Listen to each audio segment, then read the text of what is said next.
सबको प्रणाम। राम राम। 4 जनवरी को हम मथुरा के लिए प्रस्थान किए, शाम को 4 बजे, और जा कर के अपने दोस्त इरफान भाई के यहाँ रात बिताए और सुबह में मथुरा, वृंदावन और प्रेम मंदिर, राधिका मंदिर, राधे कृष्ण मंदिर और क्या नाम था वो कृष्ण भगवान का, जहाँ गए थे हम लोग, हाँ, बाके बिहारी मंदिर, प्रेम मंदिर और वो कौन बाग,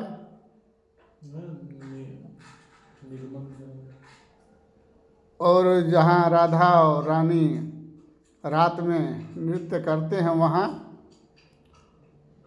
ये सभी जगह घूमते हुए फिर रात को 5 तारीख को निकले करीब 8:00 पर, और रात में 12-1 बजे, करीब 1 बजे के आसपास हम लोग अपने गंतव्य पर आ गए।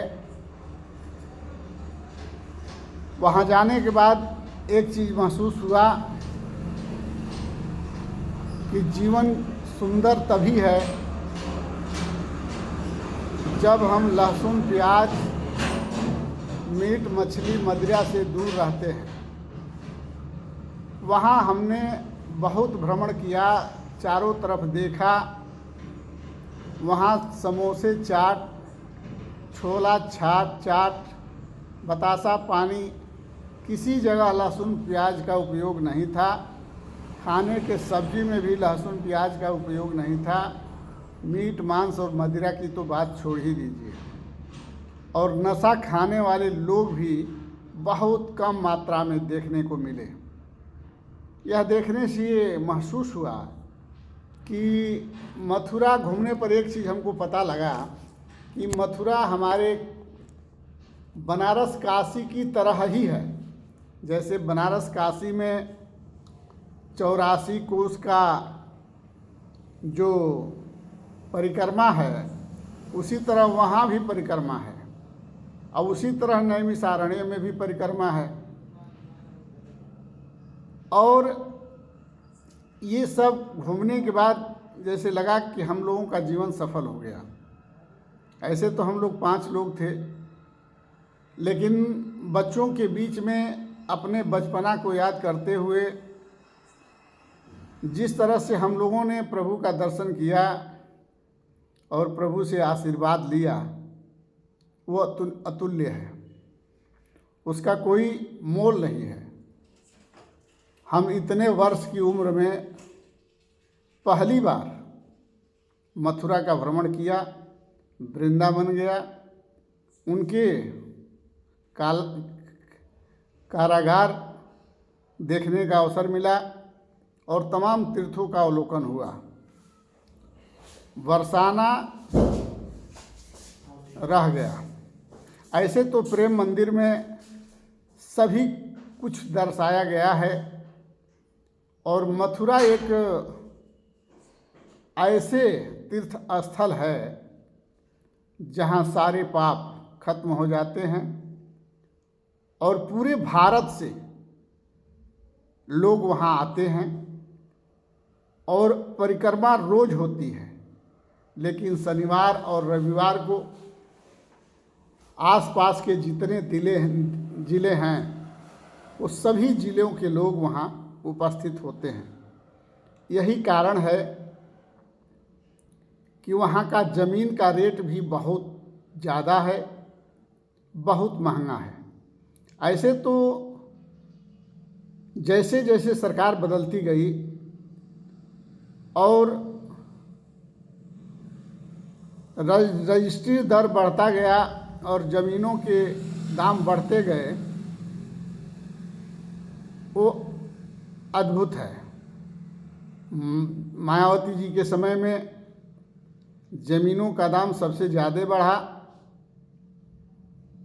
और बीजेपी सरकार में भी ज़मीनों के दाम सबसे अधिक हुए। जैसे इस समय अयोध्या में है, उसी समय इस समय ज़मीन की दाम मथुरा में भी, वृंदावन में भी, और इसी तरह ज़मीन का दाम आपका बनारस में भी है।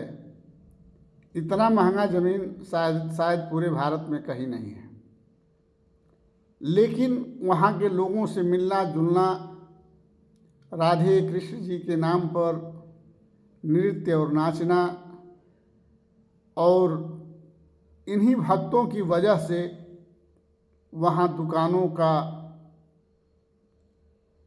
दुकानों में भीड़ होना, सामानों का बिक्री होना, होटलों का भरा रहना और भोजनालयों में भीड़ देखकर ये लगा कि पूरा भारत मथुरा में ही है।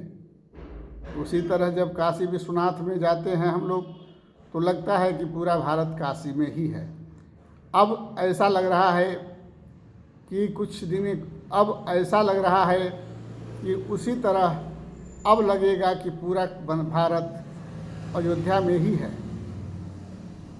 जिस तरह गाड़ियों में भीड़, उसी तरह ट्रेनों में भीड़, उसी तरह बसों में भीड़, उसी तरह टेम्पू में भीड़, उसी तरह और सभी सवारियों में भीड़ उसी तरह देखने को मिलता है। तो यह साबित होता है कि जितने लोग ज़मीन पर होते हैं उतने ही लोग आसमान में होते हैं, उतने ही लोग गाड़ी में होते हैं, उतने लोग घर में होते हैं और उतने लोग घर से बाहर होते हैं। सृष्टि की रचना करने वाला और सृष्टि को चलाने वाला अद्वितीय है, अद्भुत है, निराला है, उसका कोई हिसाब नहीं है। इतने बड़े संसार में इतने पढ़े लिखे और भक्तों और अंधभक्तों और पागलों के बीच में सृष्टि को चलाना अद्वितीय है और बड़े ही सुंदर और बड़े ही सुशील और बड़े ही सुंदर है। समाज अपने जीवन को बिताने के लिए तरह तरह के रोजगार, तरह तरह के हथकंडे और तरह तरह के उपाय करता है, तब भी अपने जीवन को सुखी नहीं कर पाता है, क्योंकि वह माया के पीछे इस कदर बेचैन होता है कि वो अपने जीवन को न मथुरा में सुखी पाता है, न काशी में सुखी पाता है, न अयोध्या में सुखी पाता है। उसको सुख कहीं नहीं मिलता है, वो हमेशा बेचैन रहता है, क्योंकि उसको तृप्ति नहीं है, संतुष्टि नहीं है। वो जहाँ भी जाता है अपने रोजगार के चक्कर में परेशान रहता है, अपनी तरक्की के चक्कर में परेशान रहता है। दो घड़ी आधो में पुनियाद, जो तुलसीदास जी ने कहा है, तुलसी संगत साधु की कोटि हरे अपराध। लेकिन कहीं भी इंसान बैठकर एक घड़ी आधो में पुनियाद मौका नहीं निकाल पा रहा है। वो जहाँ भी रह रहा है वो अपने ही चिंता में डूबा रह रहा है। जो झाल बजाते नाच रहे हैं वो भी डूबे हैं, जो राधे राधे गा रहे हैं वो भी डूबे हैं, जो राधे कृष्ण कह रहे हैं वो भी डूबे हैं, जो बाके बिहारी के धाम में घुसे हैं वो भी डूबे हैं। चिंता से मुक्ति कहीं नहीं है। इसलिए हम कहना चाहेंगे कि संसार में मोह माया इस कदर सवार है कि वो कहीं भी जाकर अपने शांति की खोज करता है, अपने मन को शांति देना चाहता है, लेकिन दे नहीं पाता है। चाहे वो कोई तीर्थ करे, चाहे वो कोई धाम करे, चाहे वो कितना भी घूम ले, चाहे जीवन की सारी संपत्ति लगा दे, लेकिन सुकून नहीं है। पैसा इंसान कमा सकता है, दौलत इंसान कमा सकता है, घर द्वार खेती बाड़ी सब बना सकता है। 8.5 लाख करोड़ की जहाज़ खरीद सकता है, करोड़ों करोड़ों की गाड़ियों में चल सकता है, बुलेट पूरे गाड़ियाँ ले सकता है, लेकिन मन को संतुष्टि नहीं दे सकता है, नहीं दे सकता है, नहीं दे सकता है। उसको संतुष्टि तब तक नहीं है जब तक वो 2 गज के कपड़े, 2 गज की ज़मीन और 4 बांस के ऊपर सवार नहीं हो जाता है। इसलिए हम कहना चाहेंगे कि करिए सब कुछ, कर्म करते रहिए, सत्य के रास्ते पर चलते रहिए, क्योंकि सत्य जैसा पुण्य और झूठ जैसा पाप कुछ भी नहीं है।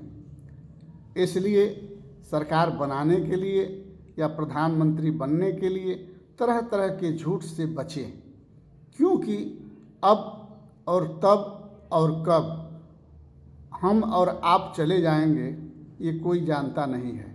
तो जब प्राण निकल जाएगा तो ये सारा झूठ ही रह जाएगा। इसलिए हम कहना चाहेंगे सभी समाज के लोगों से कि आप लोगों ने अपने जीवन में जितना वादा किया है किसी से भी, उस वादे को जाते जाते पूरा ज़रूर कर दीजिए, नहीं तो आपके नाम झूठ के लिस्ट में होगा और झूठे प्रधानमंत्री, झूठे पिता, झूठे बाप, झूठे भाई, झूठे बहन, झूठे आजी, झूठे दादी, झूठे माई, झूठे मामी के नाम से जाने जाएंगे और आप समाज में हे दृष्टि से देखे जाएंगे। इसलिए एक चीज़ हमेशा ध्यान रखिएगा कि हरि निंदा जो सुनहि काना, पाप होत गौ घात समाना। आजकल गाय की हत्या रोज लोग कर रहे हैं। कोई भाला मार दे रहा है, कोई आकारी मार दे रहा है, कोई तलवार मार दे रहा है, कोई ढेला मार दे रहा है, कोई लाठी मार दे रहा है। लेकिन हरि निंदा जो सुनहि काना, पाप होत गौ घात समाना। जो भगवान की निंदा सुनता है वो गौ हत्या के बराबर पाप पड़ता है।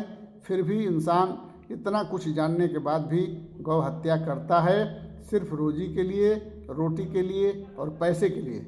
चाहे वो इंसान हो, वो इंसान किसी भी रूप में हो सकता है, राक्षस, दैत्य, देवता और सरकार, ये सब लोग मिलकर के गौ हत्या कर रहे हैं और हरि के नाम पर सरकार बना रहे हैं और हरि की निंदा सुन भी रहे हैं और हरि की निंदा सुना भी रहे हैं और गौ हत्या भी कर रहे हैं। तो इनकी दशा क्या होगी अब हरि ही जाने।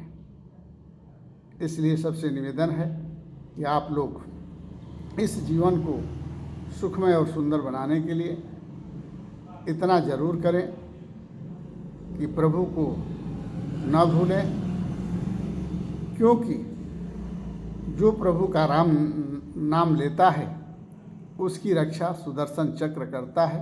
इसीलिए कहा गया है कि राम राम कहु बारंबारा, चक्र सुदर्शन है रखवारा। इसी सब बातों के साथ जय श्री राम, जय सीताराम। एक चीज़ और कहना चाहेंगे, हम मुसलमान के घर में थे ज़रूर, इरफान खान जी के घर में मैं था, लेकिन मथुरा में मुसलमान थे वो, लेकिन उनके घर में ऐसा लग रहा था कि हम किसी ब्राह्मण के घर में हैं। जानते हैं क्यों? उनके माता पिता, उनके और उनके पत्नी सबके मुखारबिंद से बार बार जो राधे कृष्ण का नाम आता था, जो बार बार राधे कृष्ण की चर्चा होती थी, जो बार बार मथुरा को लहसुन प्याज और मीट मांस से अलग होने का बात बताया जा रहा था उनके मुखारबिंद से, तो हमको लगा कि हमारे भारत के अन्य जिलों में जो ब्राह्मण हैं उनसे अच्छे मथुरा के मुसलमान हैं। इसी बातों के साथ जय हिंद, जय भारत, जय सर्व समाज।